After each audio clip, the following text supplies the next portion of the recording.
Many of us have gone to therapy, and yes, me included. And more often than not, to a place much like my office.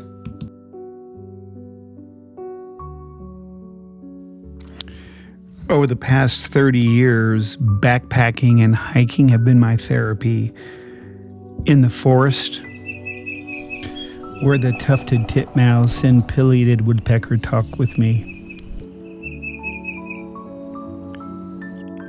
My therapy happens in the canyons of the Canyonland, where the wind and the sun are my therapist. And in the desert, where the sky and the Joshua tree lift me up. In the mountains, where the smoke and the snow are my comfort. And in the Daniel Boone Forest, where the spring peepers and crow help heal me. If you're like me, there's been a lot of wear and tear on your psyche through the years, and it all piles up. If you're like me, through the years, you've experienced trauma and disappointment and rejection, shame and guilt and regrets. You've had conflict in your relationships, conflict in your marriage, failed marriages.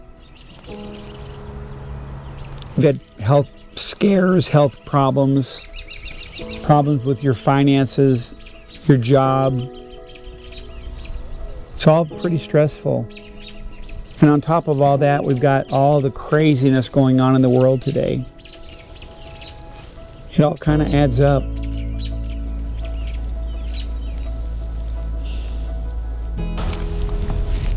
My name is Mark Neese. I'm a psychotherapist and I'm also a backpacker. I've been doing both for about 30 years.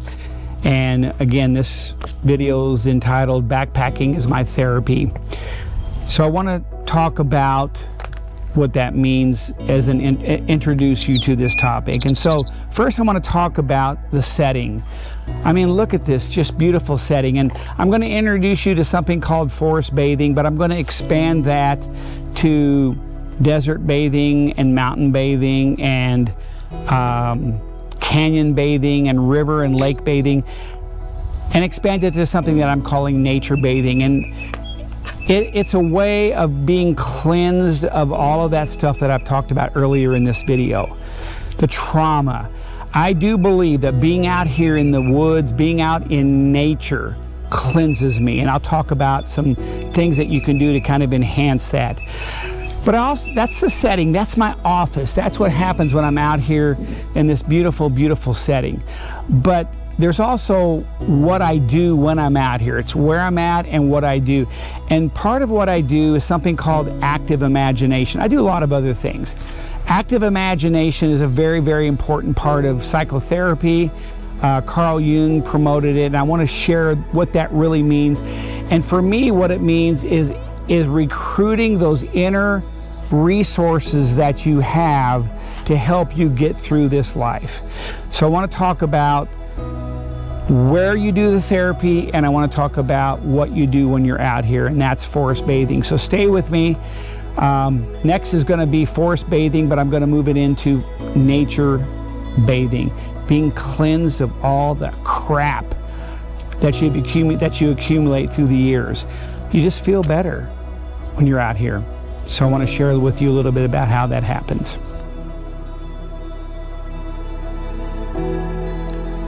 In his book, Your Guide to Forest Bathing, Amos Clifford writes, "In the practice of forest bathing, we immerse our senses in the special qualities of the fluid, oceanic ambience of the woodlands. We walk slowly so we can focus our senses on the myriad ways the living forest surrounds and touches us. Feel the breeze on your skin. Hear the gurgling voices of the brook and the calls of the birds. See the movement of the trees and the wind. By giving attention to your senses, you turn down the volume of the cacophony of inner thoughts. You bring your senses into the present moment where you can take in all the forest has to offer, welcoming it, letting it settle inside of you. When nature is allowed its place in you, you heal.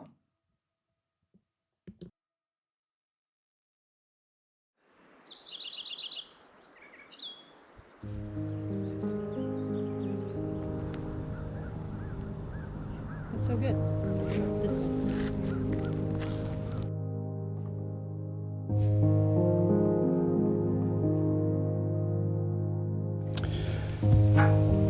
So I'm at the trailhead at one of my favorite hikes out on Cemetery Road in the local forest here. It's about 7,000 acres. I'm going to talk about nature bathing. And you've just seen or listened to me share a passage from a book on a guide to forest bathing. And I love the idea of forest bathing, but the bathing process is so much more beyond just the forest. It's the desert, it's the mountains, it's the canyons, it's the water, it's the ocean, it's the rivers. And I think when we immerse ourselves in nature and in some sense bathe ourselves in nature, it cleanses us.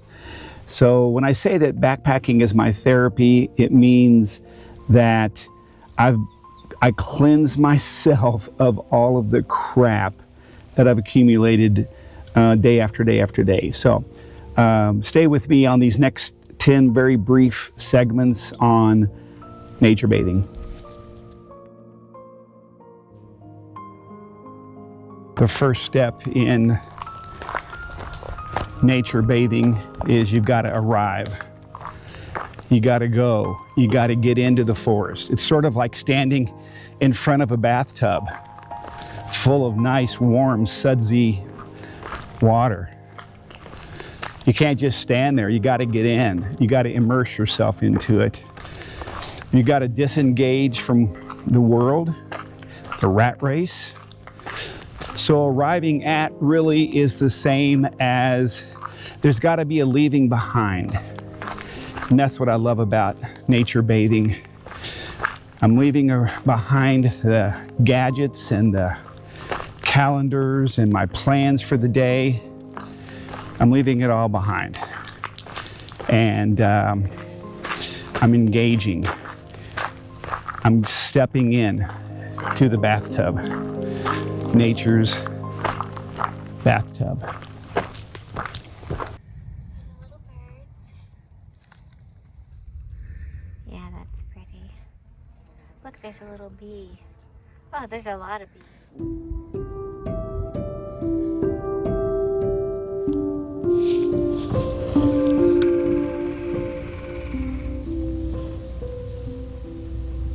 Slow down. Nature bathing is not a race. It's a bath.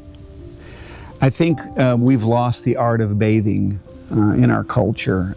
Most of us get showers. My wife and I in the winter months open our bathroom window and draw a bath, and then we sit there and we allow ourselves to soak. No rush, no hurry. And that's what nature bathing is all about. It takes time. You've got to be out here and allow yourself to soak in the forest or the desert or the prairies or the mountains. This is a little bit like finding a hot spring and taking a dip. Listening to the birds, the tufted titmouse, and the breeze. Relax and begin the process of letting go and settling in. Nature bathing.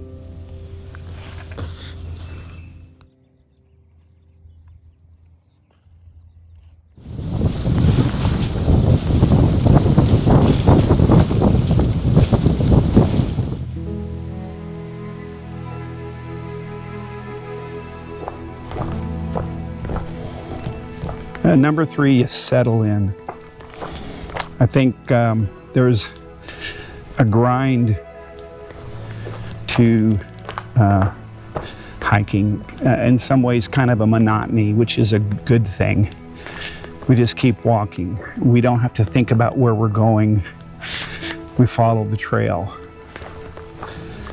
And it allows you to settle into the trail and to, in some ways, kind of turn off your thinking. And it's a wonderful thing. And in that, I love these birds. In that sense, that boundary between you and nature starts to dissipate. Nature starts to take it over. And it starts to cleanse you. It's a wonderful feeling. Nature bathing helps you to become part of nature.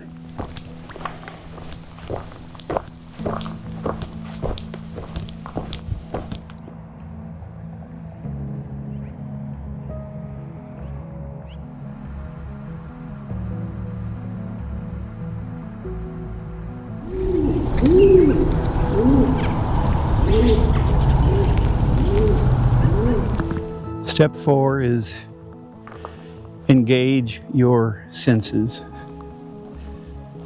I've heard several birds on this hike that I'm doing, and I can hear, can't see it as much right now, but I can hear the wind just slightly blowing through the canopy. That sound, I love it.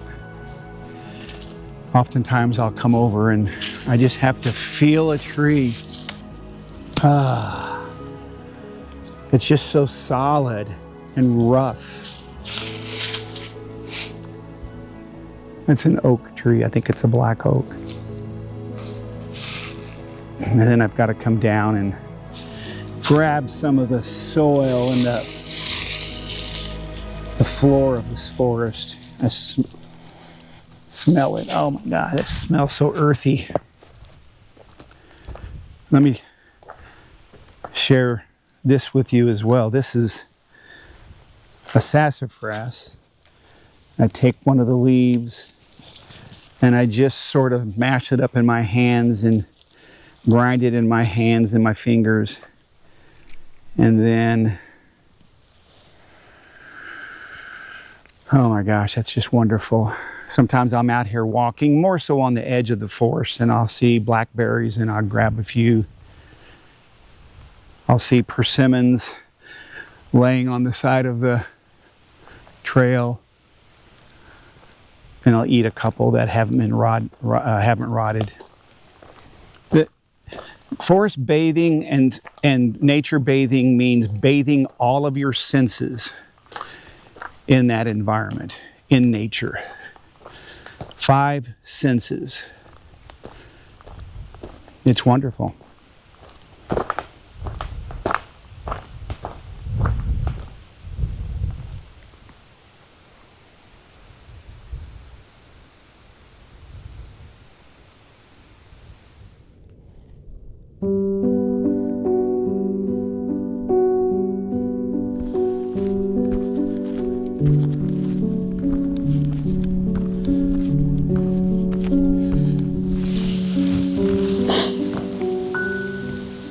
Step 5 is be present. I've stopped here at the Horine Cemetery out in the middle of a forest. I think it's kind of appropriate. There's Mr. and Mrs. Horine here. There's about 20 people buried in the cemetery. And I guess in some sense they kind of represent living in the ever-present, and that's really what being in the forest or desert or mountains do for me. I've always said to people that when I'm out here, it seems like time slows down. And I think it's because you're living in moment after moment after moment, in the present. And there's something cleansing and healing about that. Nature bathing helps time slow down if you will live in the moment. And it heals.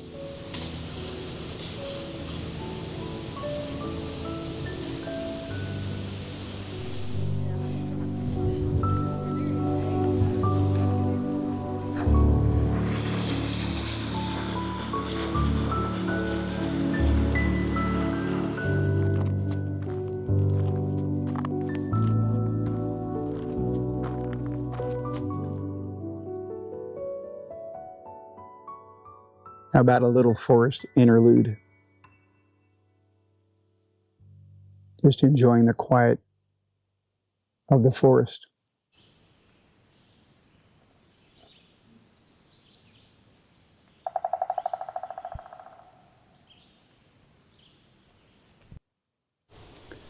Step 6 is reflection and journaling. I don't journal when I'm hiking. Oftentimes when I'm backpacking, I'll take a small journal and I'll write down what's going on and kind of what I got out of that hiking. What I love about the idea of reflecting is that when you're out here in the forest, in the quietness, it soothes your mind and it allows you to think and reflect on who you are and what's important to you and where you've been and where you're going. It also helps you reflect on what's making you miserable and how much of that is self-manufactured.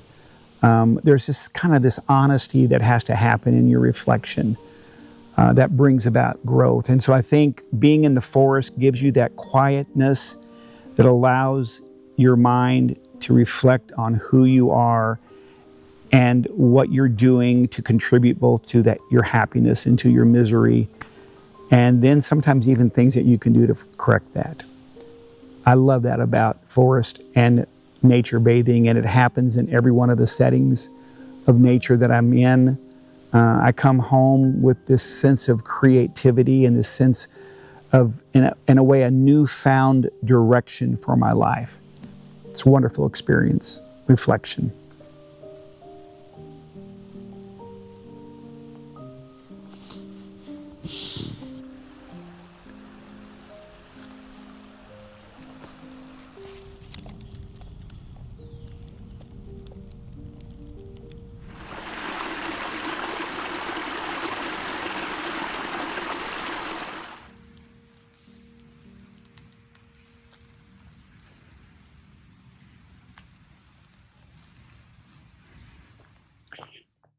Nature bathing, I think, helps bring some sense of focus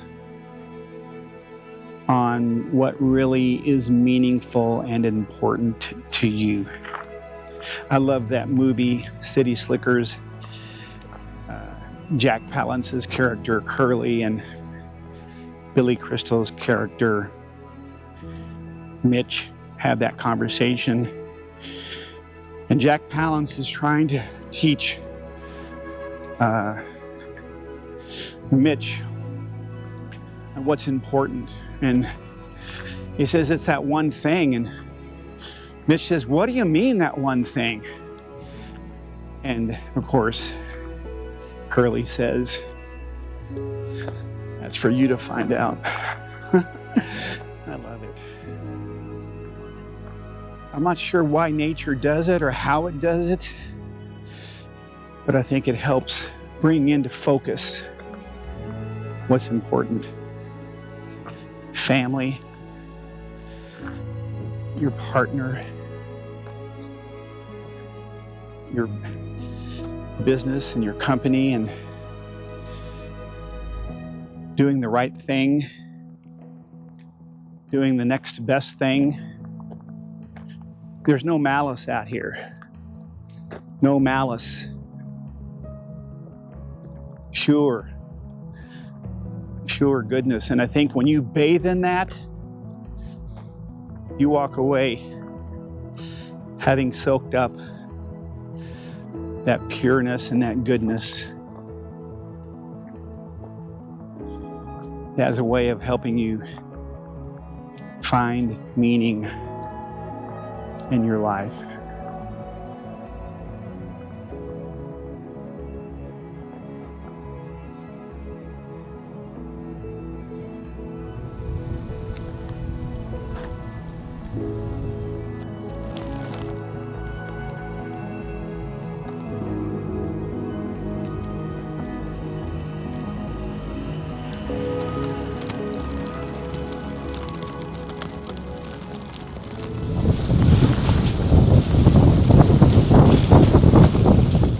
Step 8 has to do with self-care. When I'm bathing in nature, I see that connection, that physical connection with nature that I have, and I feel, I see the importance of nature, how it takes care of itself and how it's resilient. The interesting thing in the book I've mentioned in previous videos is the book by Jane Goodall, and talks about the Book of Hope, and she sees this resiliency in nature and how wonderful and how beautiful it is. Let me shoot back this way and let you see all that forest back in there, just gorgeous. But being in the forest and being in the desert, I see how it nurtures itself and takes care of itself, and it reminds me of how important that is to take care of myself, to eat right, to hydrate, to exercise, so that I can do this 10 and 20 years from now. I tell young therapists that the key to staying in the profession for 25 and 30 years is self-care. And I dare say that's probably the key to being in any profession. A teacher, those poor folk, it's day in and day out. They get a break in the summer, some do, but still, it's just spent recovering from those previous 9 months or 10 months. You got to take care of yourself. And I think being in the forest, bathing in nature, helps me understand the importance of self-care.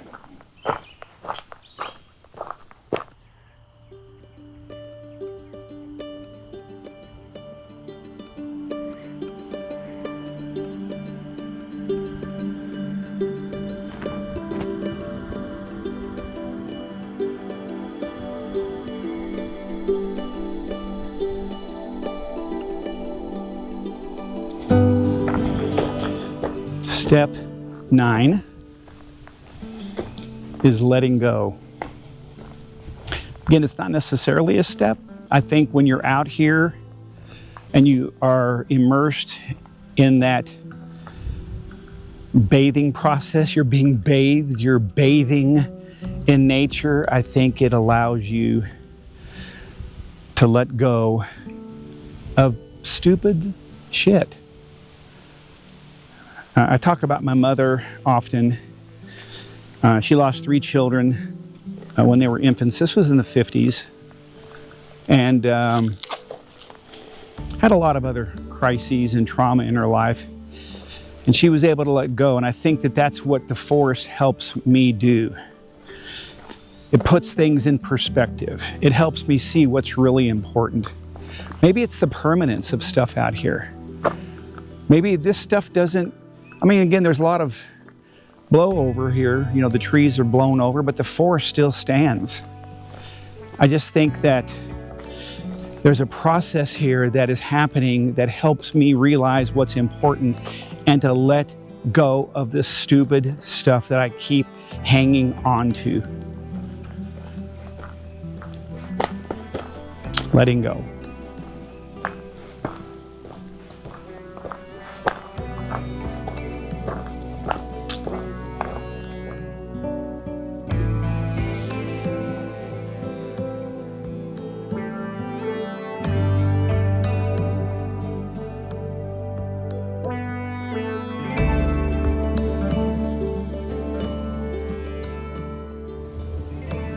Well, when it comes to taking a bath, eventually you got to get out. And I think that's what step 10 is about, return.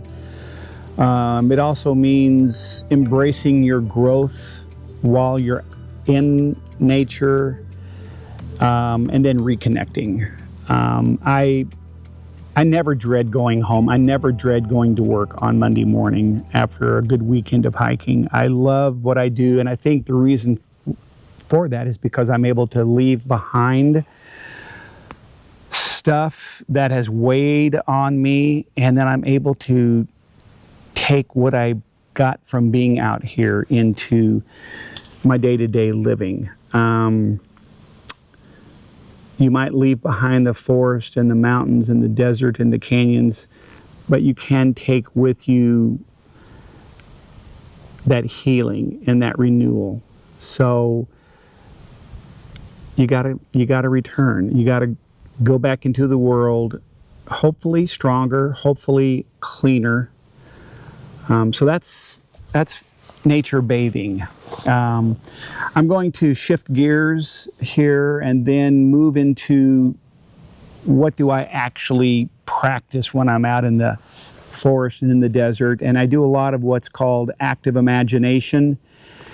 And I want to share that with you in these probably 2 or 3 brief clips that are coming up. And that will round out, at least in part, why I say that backpacking is my therapy.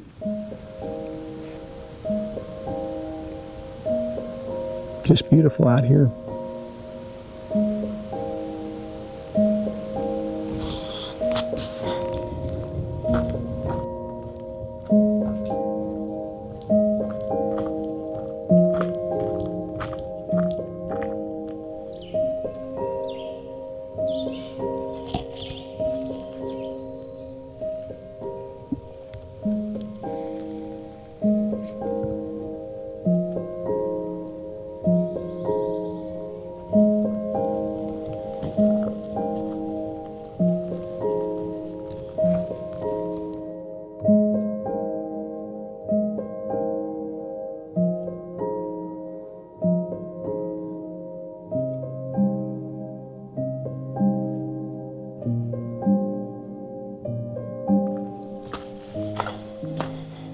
Well, this is part 2 of my video. Part 1 was about nature bathing. This part is about active imagination. It's what I do when I'm out here. Before I talk about that, I'd like to talk about a couple concepts that enhance the process of active imagination. And the first one is by Joseph Campbell, and it's about he wrote about the hero's journey.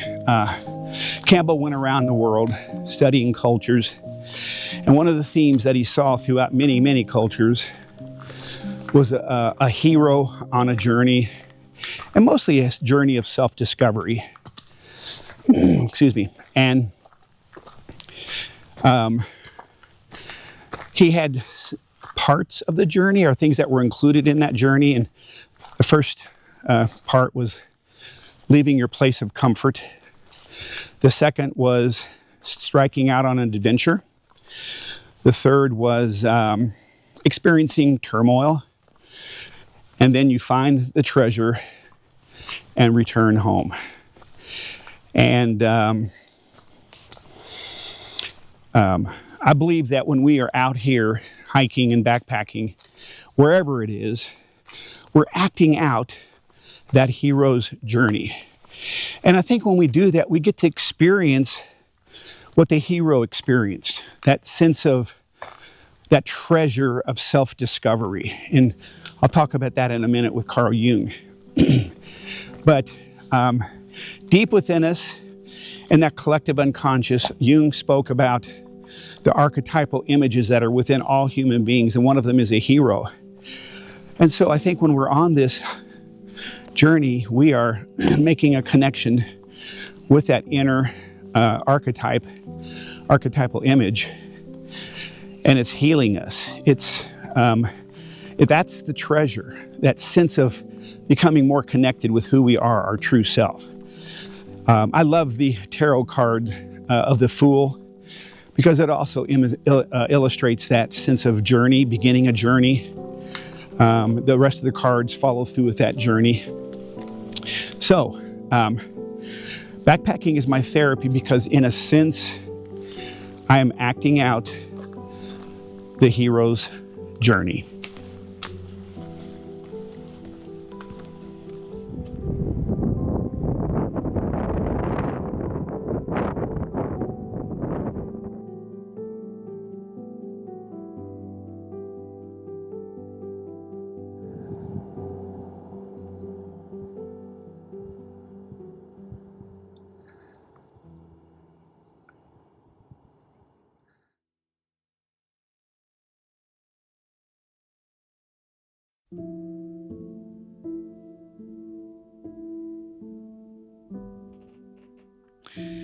We've looked at the hero's journey and that we are acting out that journey on the trail. Carl Jung believed that the journey was inward. You leave the comfort of your consciousness, set out on an adventure into the unconscious, into what he called the shadow. The hero's journey for Jung was not outward. You didn't sell everything and set off on a transcontinental journey, but rather the quest was inward. And the treasure was individuation, discovering your authentic or true self. Jung writes, "The one who looks outside dreams. The one who looks inside awakens." And he writes, "Until you make the unconscious conscious, it will direct your life and you will call it fate."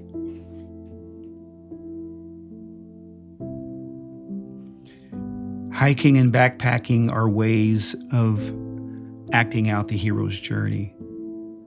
But they're also ways of acting out going into the unconscious. Many Jungian therapists and analysts spend time reading and interpreting fairy tales and folk tales. Some believe that a fairy tale illustrates one psyche going through the process of individuation. Marie-Louise von Franz, who wrote extensively on fairy tales, says that they illustrate that the deeper one goes into the forest, the deeper one descends into the unconscious. Alan Shannon, who wrote the book In the Ever After, which is a collection of fairy tales which he interprets, writes a lot about the Asian culture and those folk tales. And in them, he describes the ocean as a dark, unknown place teeming with hidden forms of life. And as people went out to fish, they would pull sustenance out of the ocean, illustrating retrieving life from the unconscious.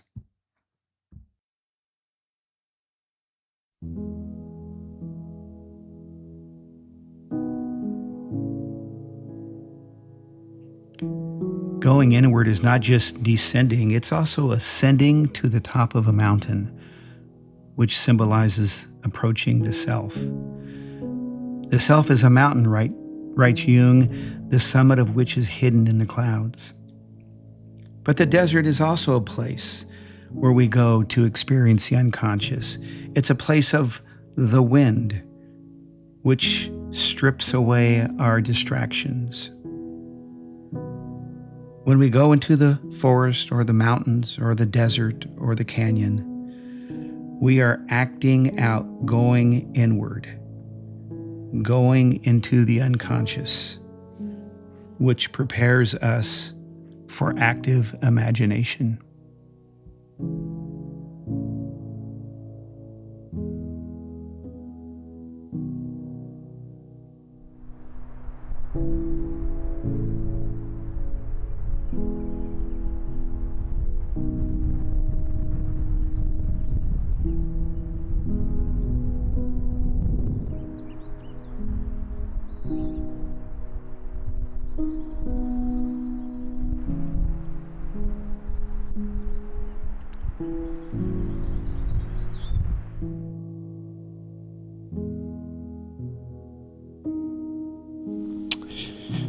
Well, what is active imagination?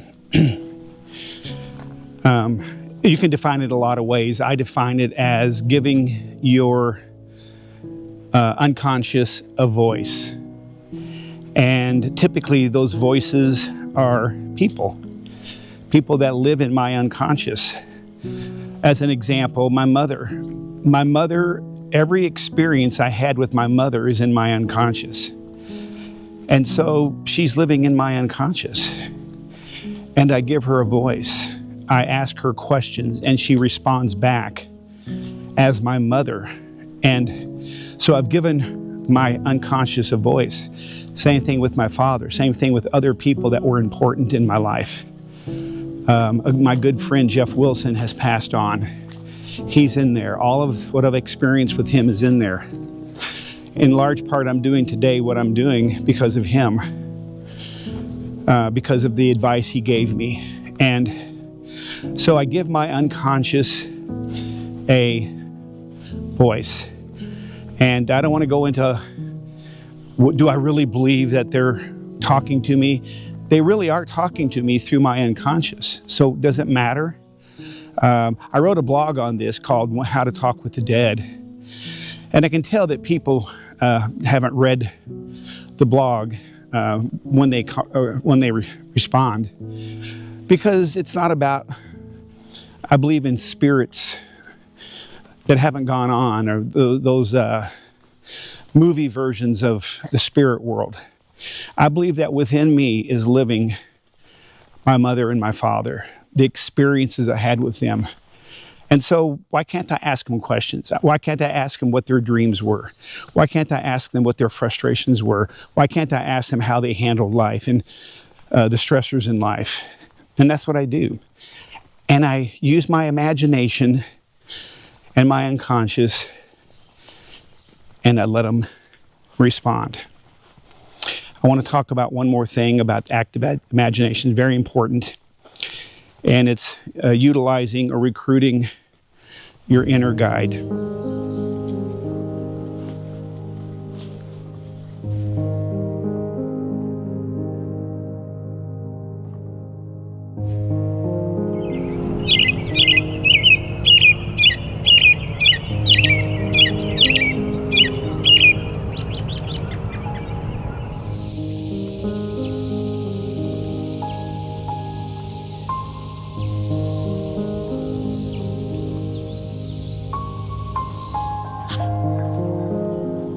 Crow out there has a voice. Wonderful. Well, okay, so I give my unconscious a voice. There is a part of me in my unconscious. Jung called it the self. You can call it true self, your authentic self. Some people refer to it as that still small voice within us. And in his book, Inner Allies, Jeffrey Raff speaks of that inner guide that lives within us. And that's that true self. That's your true self. And Jeffrey Raff encourages us to personify that person, to give that person a name, have an image in our mind when we're talking with our true self. And so that's what I've done. And I've given my true self, or my inner guide, the name of Flagstaff. I just think Flagstaff topographically represents the unconscious because it's surrounded by mountains, valleys, or canyons, forest, desert, all of the things that I talk about with forest bathing is around Flagstaff. So my inner guide, his name is Flagstaff. And so I just refer to him as Flag, and I conjure him up. I ask him questions, but the image that I have is of this mountain man, this very rustic mountain man. I'll show some different images that I've tried to use that give me that sense of there's somebody within me that is here to help. And I listen and I ask Flag questions. Right, Flag? I could talk to him right now. And he would provide for me some guidance and inner truth about who I am and what I need in my life. And so he talks back. I've given my unconscious a voice. And one of those voices is Flag. And that's the treasure that I find on that hero's journey. Backpacking is my therapy. Being in the forest, in the desert, the mountains, canyons, changes me. They bathe me. I get to leave stuff behind when I'm there, and I get to take part of those places with me when I leave. Well, that's where the therapy takes place, out in the forest, in the mountains, in the desert, in the canyons. What do I do when I'm out there? Well, one thing I do is I'm acting out the hero's journey, which is leaving behind your comfort, experiencing the turmoil on the journey, finding the treasure, and then returning back home. The other thing that I'm doing is I'm acting out the inner journey, the journey within our unconscious, and that's symbolized by going into the forest and going into those places. And what I do out there, what I do when I'm out there is what I call, or what's called, active imagination. Active imagination is giving your unconscious a voice. Who are you giving that voice to? Well, you're giving it to those figures that live within your unconscious. And you're giving voice to that inner guide or your true self.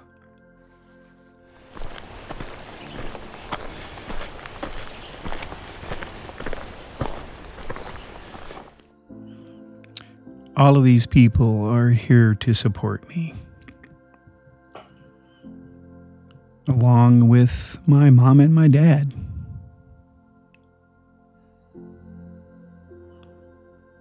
And yes, there's Flag. I encourage my clients by explaining that whatever their problems, they aren't in this by themselves. They have inner allies. Backpacking is my therapy.